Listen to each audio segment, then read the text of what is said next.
বাসন্তী ঘাড়ো করে ঠোঁটে লিপস্টিক দিচ্ছেন। প্রেমা প্রান্ত বেশ আগ্রহ নিয়ে দেখছে। তারা দুজন বাসন্তীকে মেনে নিয়েছে।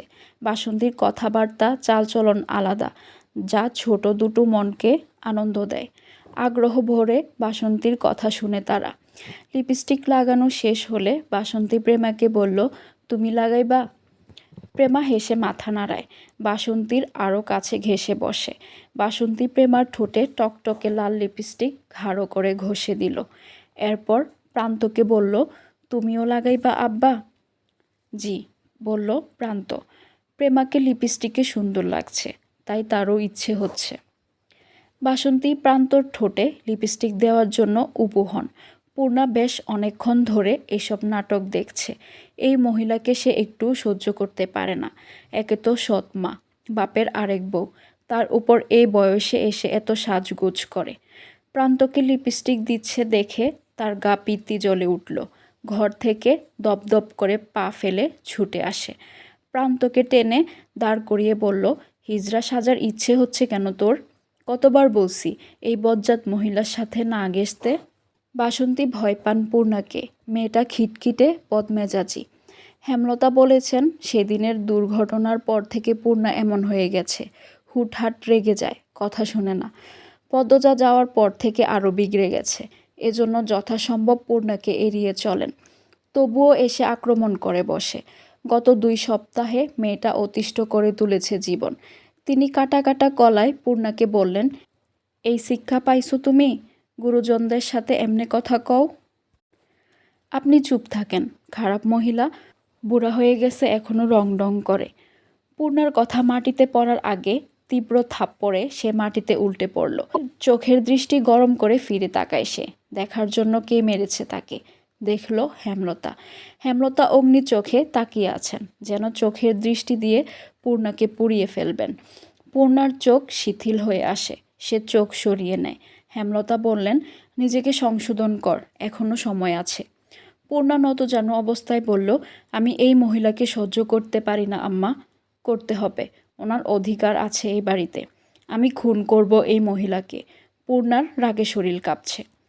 পূর্ণার অবস্থা দেখে হেমলতার দৃষ্টি গেল থমকে। পূর্ণা কেন এমন হলো? তিনি কি এক মেয়ের শূন্যতার শোক কাটাতে গিয়ে আরেক মেয়েকে সময় দিচ্ছেন না? বুঝিয়ে শুনিয়ে পূর্ণাকে আবার আগের মতো করতে হবে। তিনি কণ্ঠ খাদে নামানোর চেষ্টা করেন, কিন্তু এরপর পূর্ণা যা বলল তিনি রাগ নিয়ন্ত্রণ করতে পারলেন না। পূর্ণা বাসন্তীকে উদ্দেশ্য করে বলল, বেশ্যার মেয়ে বেশ্যাই হয়, আর বেশ্যার সাথে এক বাড়িতে থাকতে ঘৃণা করে আমার। হেমলতা ছুটে যান বাইরে, বাঁশের কঞ্চি নিয়ে ফিরে আসেন। বাসন্তী দ্রুত আগলে ধরেন পূর্ণাকে। হেমলতাকে অনুরোধ করেন, এত বড় ছেড়িডারে মাইরো না, ছোট মানুষ, বুঝে না। আপা, আপনি সরেন, ও খুব বেড়ে গেছে। বাসন্তীর স্পর্শ পূর্ণার ভালো লাগছে না, সে ঠেলে সরিয়ে দেয়। সঙ্গে সঙ্গে হেমলতা বাঁশের কঞ্চি দিয়ে পূর্ণার পিঠে বাড়ি মারলেন। পূর্ণা আর্তনাদ করে শুয়ে পড়ে। হেমলতা আবার মারার জন্য প্রস্তুত হন। বাসন্তী পূর্ণাকে আগলে বসেন, অনুরোধ করেন, যুবতী ছেলেদের এমনে মারতে নাই, আর মাইরো না। প্রেমা প্রান্ত ভয়ে গুটিয়ে গেছে। হেমলতার চোখ দিয়ে টপ টপ করে জল পড়ছে। তিনি বাঁশের কঞ্চি ফেলে লাহারি ঘরের দিকে যান। বারান্দায় বসে দীর্ঘশ্বাস ফেলেন। মনে মনে মোর্শেদের উপর ভীষণভাবে ক্ষেপে যান। মোর্শেদ চিৎকার করে করে বাসন্তীর সম্পর্কে সব বলেছে বলেই তো পূর্ণা জেনেছে, আর তাই এখন পূর্ণা কারো অতীত নিয়ে আঘাত করার সুযোগ পাচ্ছে। মোড়ল বাড়ির ছোট সংসারটা কেমন উলটপালট হয়ে যাচ্ছে। হেমলতা আকাশের দিকে তাকিয়ে হা করে নিঃশ্বাস নেন। সব কষ্ট যন্ত্রণা যদি উড়ে যেত, সব যদি আগের মতো হয়ে যেত। সব কঠিন মানুষরাই কি জীবনের এক অংশে এসে এমন দুর্বল হয়ে পড়ে, কোনো দিশা খুঁজে পায় না? আমির বিছানায় বসে উপন্যাসের বই পড়ছে। 6 দিন পর পদ্মজার মেট্রিকের ফলাফল। এরপরই ঢাকার উদ্দেশ্যে যাত্রা শুরু হবে। যদিও ফরিনা বেগম রাজি নন, কিন্তু আমির মনে মনে প্রতিজ্ঞাবদ্ধ, সে পদ্মজাকে রাজধানীতে নিবেই। পদ্মজার কথা মনে হতেই আমির বই রেখে গোসলখানার দরজার দিকে তাকালো। তার ঘরের সাথে আগে গোসলখানা ছিল না, পদ্মজার জন্য করা হয়েছে। সে বই রেখে সেদিকে যাওয়ার জন্য পা বাড়ালো। তখনই পদ্মজা চিৎকার করে উঠল। তাই দ্রুত দৌড়ে গেল, দরজা ঠেলে ভেতরে ঢুকল। পদ্মজা শাড়ি দিয়ে শরীর ঢেকে রেখেছে, কিছুটা কাঁপছে। আমির দ্রুত কাছে এসে বলল, কি হয়েছে? ওখানে ওখানে কে ছিল? আমাকে দেখছিল।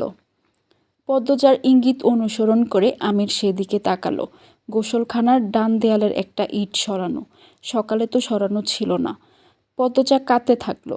কাপড় পাল্টাতে গিয়ে হঠাৎ চোখ পড়ে দেয়ালে, আর তখনই দুটি চোখ দেখতে পায়। সে তাকাতেই চোখ দুটি দ্রুত সরে যায়। পদ্মজার পিল চমকে ওঠে। আমির পদ্মজার মাথায় হাত বুলিয়ে দিয়ে বলল, শুকনো কাপড় পরে আসো, কেঁদো না। কথা শেষ করেই সে বেরিয়ে যায়। যাওয়ার তাড়া দেখে মনে হলো অজ্ঞাত আগন্তুককে আমির চেনে। পদ্মজা দ্রুত কাপড় পরে নিল, এরপর আমিরকে খুঁজতে থাকলো। আমির সোজা রিদওয়ানের ঘরের দিকে যায়। রিদওয়ান পানি পান করছিল। আমির গিয়ে রিদওয়ানের বুকের শার্ট খামছে ধরে, চিৎকার করে বলল, তোকে সাবধান করেছিলাম, দ্বিতীয় সুযোগ দিয়েছিলাম। শার্ট ছাড়। ছাড়বো না। কি করবি?